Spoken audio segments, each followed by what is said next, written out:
सुप्रभात प्रिय बच्चों। आज की इस हिंदी कक्षा में आप सभी का हार्दिक स्वागत है। मैं आशा करती हूँ कि आप सभी कुशल पूर्वक होंगे और पूर्ण रूप से स्वस्थ होंगे। आज हम एक कविता का पाठ करेंगे, उसे समझेंगे और जानने का प्रयास करेंगे कि कवि हमें उस कविता के माध्यम से क्या सीख या संदेश दे रहे हैं।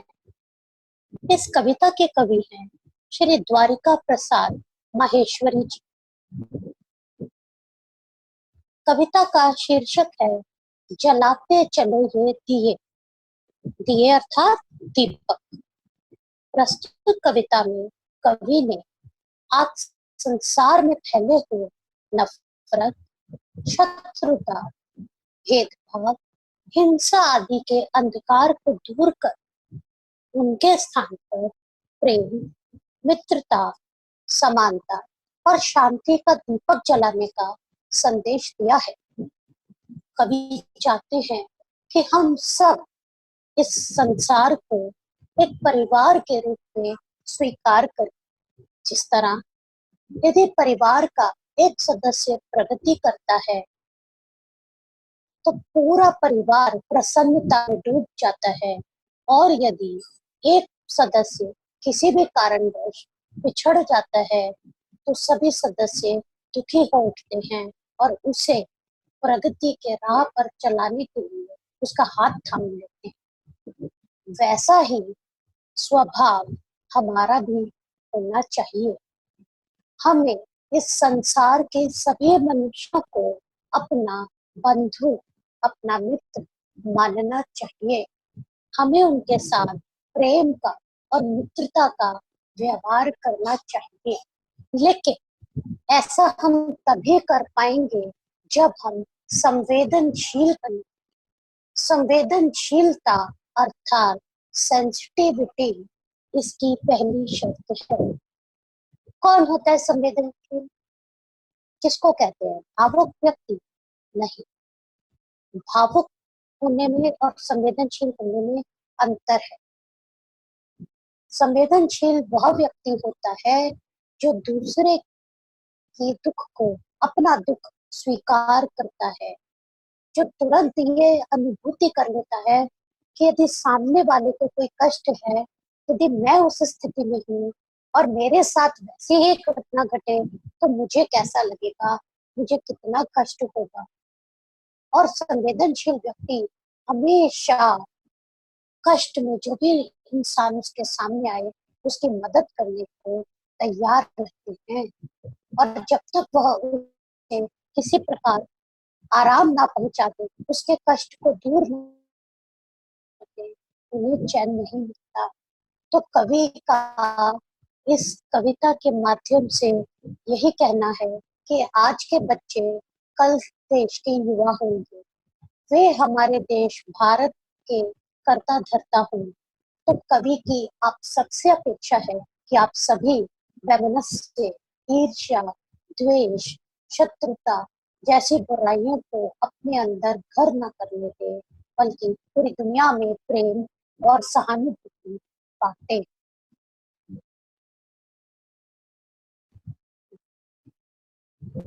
आइए अब कविता का आरंभ करते हैं।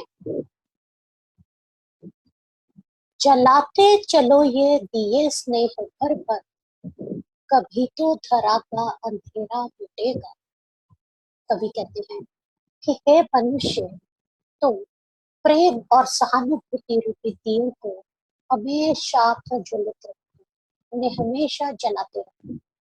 एक न एक दिन इस धरा अर्थात धरती से नफरत और शत्रुता का अंधकार अवश्य ही मिट जाएगा। कहने का भाव यह है कि हमें प्रेम और स्नेह का मार्ग कभी नहीं छोड़ना चाहिए। इस मार्ग पर चलते हुए भले ही हमें नफरत, शत्रुता और विरोध का सामना करना पड़े, हमें विचलित नहीं होना चाहिए, क्योंकि एक न एक दिन हम अपने प्रेम के बल पर शत्रु को भी अपना मित्र बनाने में अवश्य ही सफल होंगे। जला दीप पहला तुम्ही तिमिर की, चुनौती प्रथम बार स्वीकार की थी। कवि कहते हैं कि हे मनुष्य, तुम वही भारतवासी हो, तुम वही व्यक्ति हो, तुम उसी देश में जन्मे हो जिस देश ने इस दुनिया को सबसे पहले प्रेम और शांति का पाठ पढ़ाया था। ये दुनिया तो भेदभाव और वैमनस्य में डूबी शत्रु बनी हुई थी, एक दूसरे से लड़ रही थी। इंसान इंसान को भाई न मानकर अपना दुश्मन मानता था, लेकिन तुमने उन सबको प्रेम और शांति का पाठ पढ़ाया। देखिए, इन लाइनों में, इन पंक्तियों में कवि का संकेत कुछ घटनाओं की तरफ भी है। बहुत सी घटनाएं हैं इतिहास में, मैं आपको कुछ घटना यहाँ पर बता रही हूँ। पहली घटना, एक डाकू अंगुलीमाल था जो लूटपाट और हत्याएं किया करता था। बहुत समझाया लोगों ने उसको, लेकिन उस पर कुछ असर ना हुआ।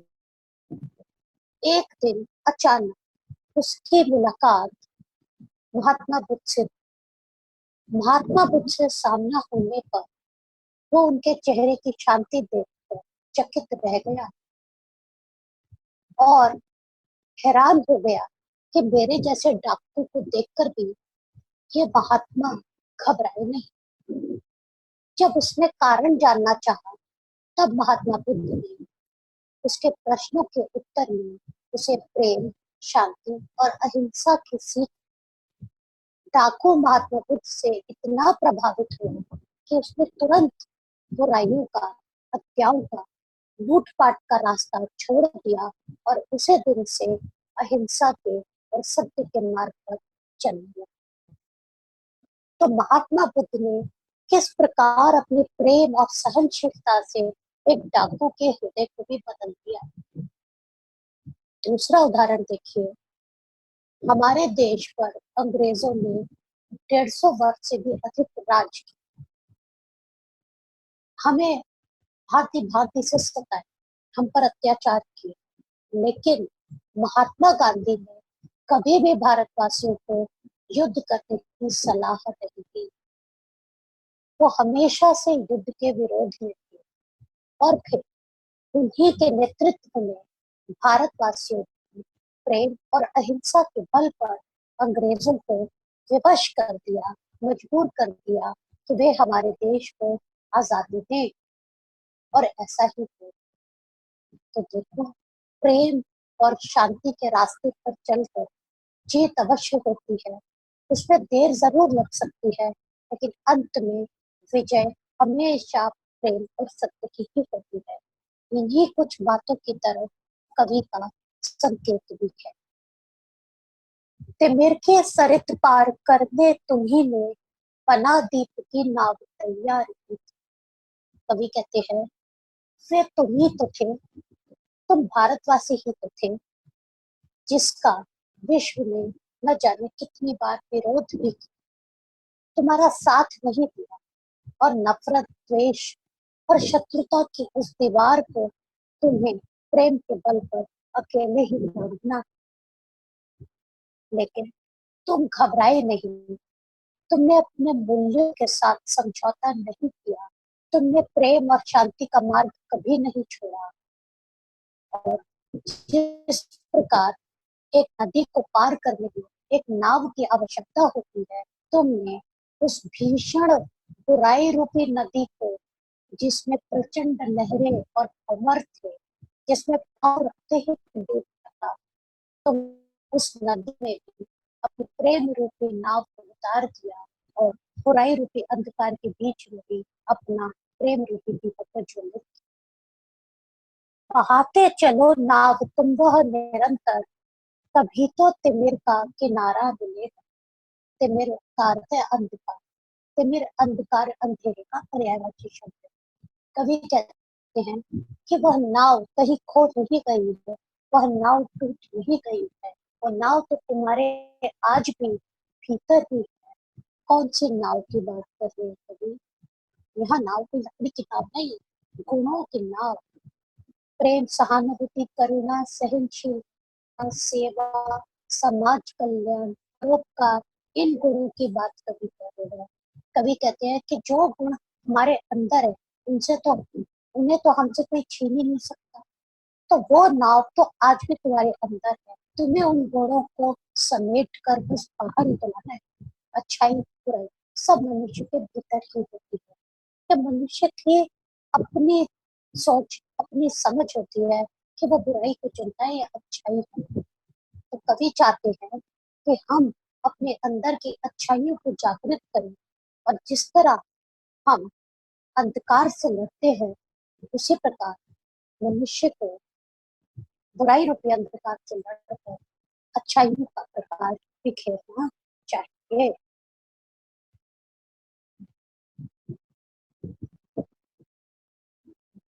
आगे देखिए, युगों से तुम्ही ने तिमिर की शिला पर दिए अनगिनत हैं निरंतर चला।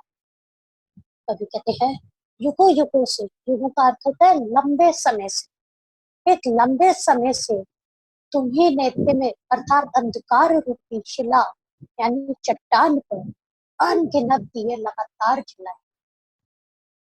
कहने का भाव क्या है कि इतिहास साक्षी है, समय साक्षी है, गवाह है इस बात का।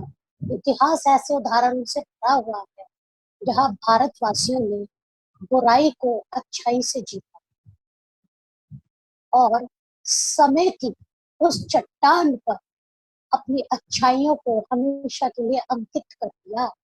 जिस तरह आप यदि पत्थर पर कुछ भी खोद कर कुछ भी लिख दो, तो फिर उसको मिटाया नहीं जा सकता, वो हमेशा के लिए वहां पर अंकित हो जाता है, चिन्हित हो जाता है, रह जाता है वहां पर।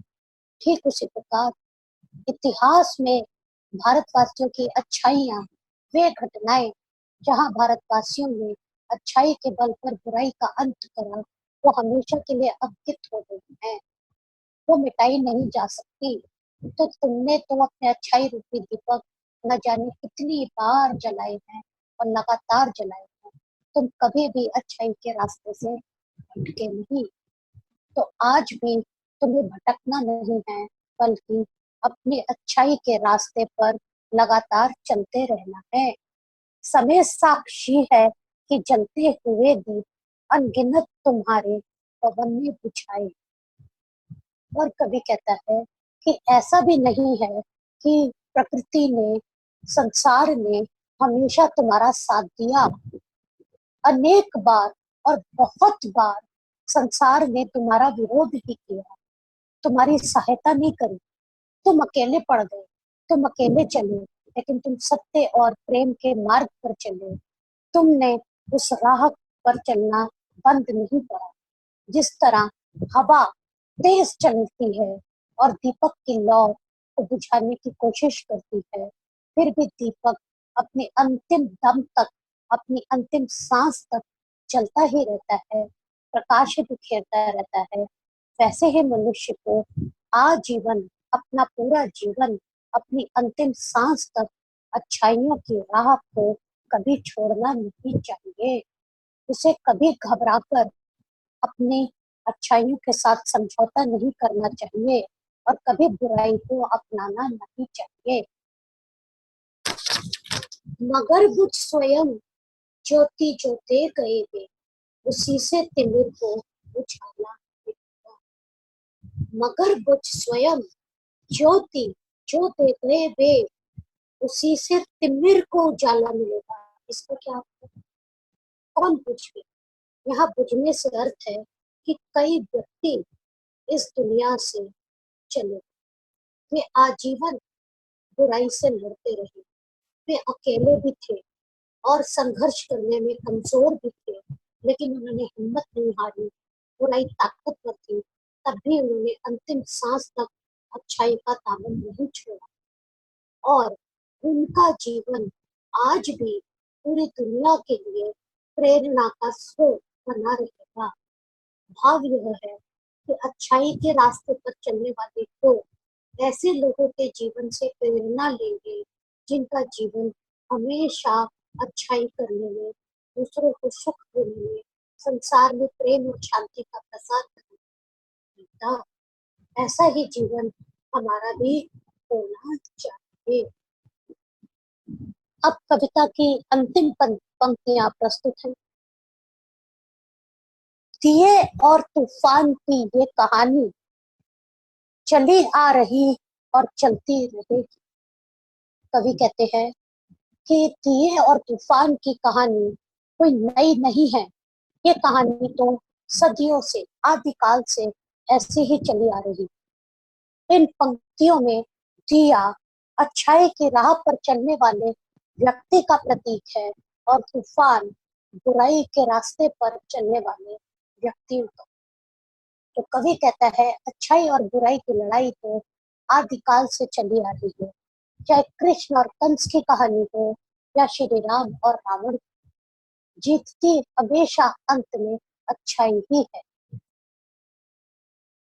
चली जो प्रथम बार लौ दिए की, स्वर्ण सी जल रही और जलती रही। बस एक बार दिए को जलाने की देर है। जैसे ही दिए की लौ जलती है, उस सुनहरे रंग की सुंदर लौ सबको आकर्षित कर लेती है। सुनहरी लौ दूर से ऐसे लगती है मानो पिघला हुआ सोना कहीं चमक रहा हो। कवि कहते हैं ये दीपक, ये अच्छाई तुम्हारे अपने ही अंदर है। तुम्हें मात्र एक बार उस अच्छाई को जागृत करने की, अपनाने की, उसके रास्ते पर चलने की आवश्यकता है। इन पंक्तियों में कवि विशेषकर उन व्यक्तियों की ओर संकेत कर रहा है जो अभी बुराई के रास्ते पर हैं।